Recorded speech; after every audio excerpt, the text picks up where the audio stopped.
Ano, malam mo. Hello. Hello. Di mo na.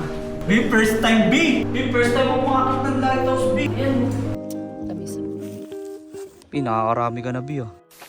Napakaganda na naman ng umaga mga babayan. So, wala kami pasok na Bebe Loves eh. Isipan namin ni Bebe Loves sa ngayong araw na to. Pupunta namin yung east tip o yung dulo sa east ng PI mga babayan. Kasi hindi pa ako nakakapunta doon. Tapos sabi ni Bebe Loves, curious siya. Ano ba yung dulo sa east point ng PI? Kasi yung west point ng PI, nakapunta na kami doon. So titignan namin kung ano yung itsura nun. Okay, tapos nga doon, try namin mag-strawberry picking ni Bebe Loves kasi hindi ko pa nga na-experience yun. At sabi niya, hindi pa rin talaga niya na-experience yun. At naisipan nga namin dumamo na rito sa McDo. Bili muna kami ng pagkain. Wala kasing bilihan ng pagkain doon sa lugar na pupunta namin. Tamang road trip mo namin ni Bebe Loves at medyo malayo yung first stop namin. At eto nga, dahil sa napakagandang weather ngayon, bakit hindi? Naisipan namin mag-fishing ni Bebe Loves. Isang oras yung biyahe papunta dito. Yo, at nakarating na kami after an hour mga kababayan. Nandito na kami. Dito kami manghuhuli ng mackerel. So, hindi ko alam pang ilang beses na ako ng fishing dito. Pero eto na nga mga kababayan. Nakarating kami at napakaganda pa ng weather. Labs, ano masasabi mo sa weather ngayong umagang ito? Ay, napakaganda ng weather. Tingin mo makakarami tayo, Labs? Makakarami tayo, B. Maliit na yung lalagyan namin. Papakita namin sa inyo mamaya. Kukuha lang kami nung yung sakto lang. Dito lang naman kami for fun. Mag-i-enjoy lang kami ni Bebe Loves. So set up lang namin yung mga bingwit namin. Napakalino nung ilalim oh. Ang lino ng tubig. Ang lalim niya pero ito. Meron pang ron rotor disc. May rotor disc. Diyan yan, titignan namin kung may isda ngayon dito. Syempre sana may mahuli kami. Set up lang namin yung mga bingwit mga kabayan. So ito mga kabayan, nakahuli na tayo. Tatlo. Sana all. Dati kasi may rules dito sa mga sizes. Dapat sana 10 inches pababa, ibabalik. This year kasi walang sizes. So kahit ganito kaliliit, pwede mo na siyang i-keep. Tapos yung hooks na gagamitin mo sa isang line, dapat 3 lang. I-keep namin to. Kasi Labs, mahirap umuwi ng 0. Napakita mo sila. Talagyan ko ng tubig yan namin. Tubig biyahe no? Ano, malang ulo. Kahit medyo malayo tong fishing spot na to, okay na okay lang sa amin kasi tingnan nyo naman, napakaganda ng weather mga kababayan. At syempre, mahalaga doon, makakahuli kami. At diskarte nga pala namin dito, chinecheck muna namin online kapag high tide. Ewan ko, para sa amin, masarap mag-fishing pag high tide. Since nakahuli na kami ni Bebe Loves, ito, pakita ko sa inyo. Tumaga ito kaliit, nag-decide kami na Pakawalan na lang. pakawalan na namin. Masyado ring maliit. Pero sa bagong rules, pwede na siyang Oo. i-keep. Yun nga, sabi ko kanina sa bagong Pakawalan rules, mo na lang. pwede na to sana i-keep pero hindi ko alam kung ganun tamang pagbalik ng isda sa tubig pero okay na yun, let's go. So yun mga babayan, medyo humina na talaga yung huli namin at di na masama, ito yung huli namin, papakita ko sa inyo. At nagdi-decide na kami ni Bebe Loves na sibat na kami. Ito, bukasan ko na ng tubig. Up. Yun, so ito, siguro mga may 15 lang to. Not bad, goods na yan. Kumuha lang kami ng sapat para sa amin. Tsaka pag nag-decide kami mag-bass fishing, may pamain kami. At sinubukan ko rin manghuli ng bass fish dito, ganitong lasing isda. Pero sa oras na ito, hindi ko lang alam, baka wrong timing o wrong place. Hindi ako nakahuli.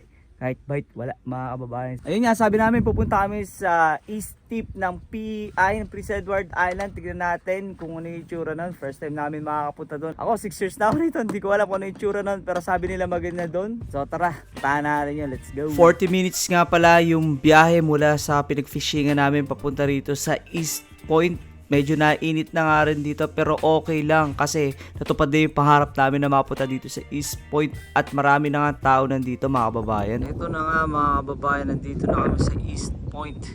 Ano Labs? Medyo tinawang kalayuan mga 50 o 40 minutes na siguro. Tignan muna natin doon sa may baba. Pakita namin sa inyo kasi may harang dito. Yung pwede kang pumunta ron para makita mo yung dulo-dulo si Delegado. Tignan mo to, stay back daw kasi ito may coastal erosion. Nakita niyo yung mga babae simula daw ng 1968 to 2020. Ang laki na nung nawala dyan, big 10 meters na dyan sa coastline na yan, kaya kailangan hindi na reliable yan. Anytime pwede yung bumagsak o kaya tayo, stay back tayo dyan, big. Yung kabilang banda doon, Nova Scotia na. Cape Breton. Correct me if I'm wrong. Pag dito ka nakaharap. B, Loves. alam mo ba na nag-offer sila o pwedeng umakit sa may taas? Ano, akitin natin. Sige. Kaso nakalagay dun ano eh. May bayad. Ipayad eh. Okay Ano, lang. tara. Alam niyo ba, ang daming beses na ako nakakita niya B. Siyempre, curious ako eh. Kung ano yung tsura niya dun sa taas na yan eh. So, ito, dito yan sa pagpasok. Kaso, eh nga, may bayad. Yan, may bayad. Ano, ready ka na? Yes. Let's go. Yung mga babae, no? For the first time, makakit kami ng isang lighthouse. Para sa lighthouse, B. Ano? Sa taas. Ingat ka dyan, B, oh. Ano ba meron dito? B, ito. Ito ang ginagamit nila dun, B. Saan? Sa taas, ito. Ito yung ginagamit nila dun, oh. B, nagulat ako bigla, B. May tao, oh. Dire-diretso lang. Oh, taas. Ang gusto ko kaya ito. Sana, ano, dun sa may pinaka-tuk-tuk.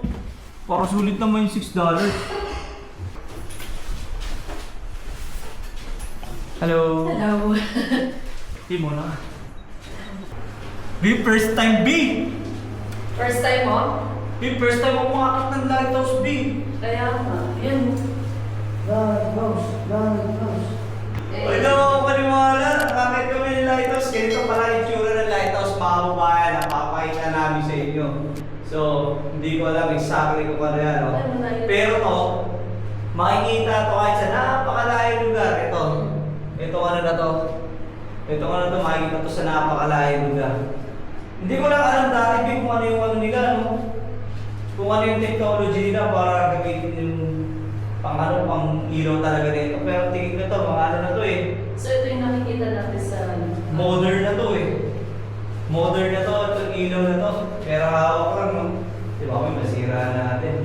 Yun nga, hindi ko akalain na pwede pala yung makapasok at makakit ng lighthouse. At kung trip mo nga pala na bumili ng mga souvenir at pasalubong sa pamilya mo, meron din dito. At sabi ko nga sa inyo, mag-strawberry picking kami ni Baby Loves. Biyahe na nga kami pabalik.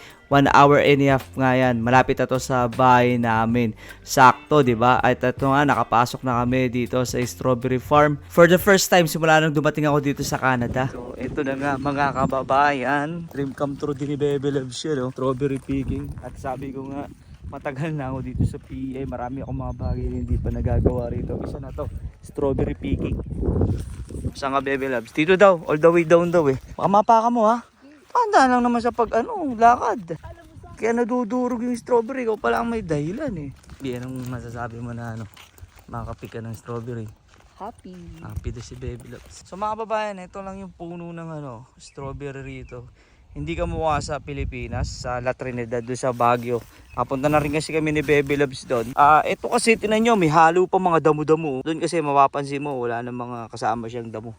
Talagang strawberry lang, puno ng strawberry lang. Makikita mo. Pero ito, may kasama siya mga ibang halaman, mga damo-damo. Pitas tayo. Pipitas to si Baby Loves. Tikman mo nga, Bi. Tinikman ni Baby Loves. Tumikit mo. Maasim. Tamis. Tamis. Ito ko sa may bandang dulo kasi walang pumupunta rito eh. Ito, maganda yung na ito. Hilera dito. Marami dito. Papakita ko sa inyo. Let's go. Dami rito. Ito, pakita mo sa akin. Doon, hanggang doon.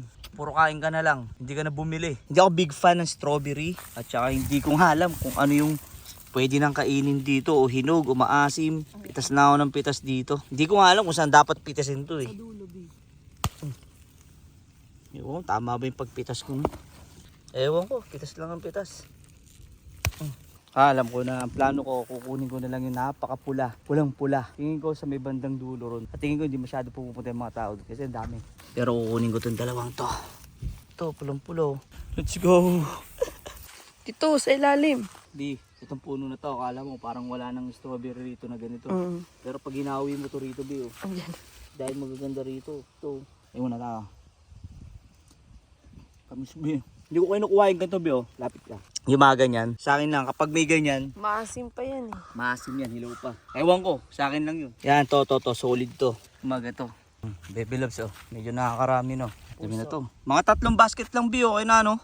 Bi, ikaw, Bi, fan ka ba ng strawberry? Kasi ako, hindi ako masyado fan yan, eh. Sakto lang, Loves. Ano ba yung mga... Masarap lang Umitas. Masarap lang mamitas, no?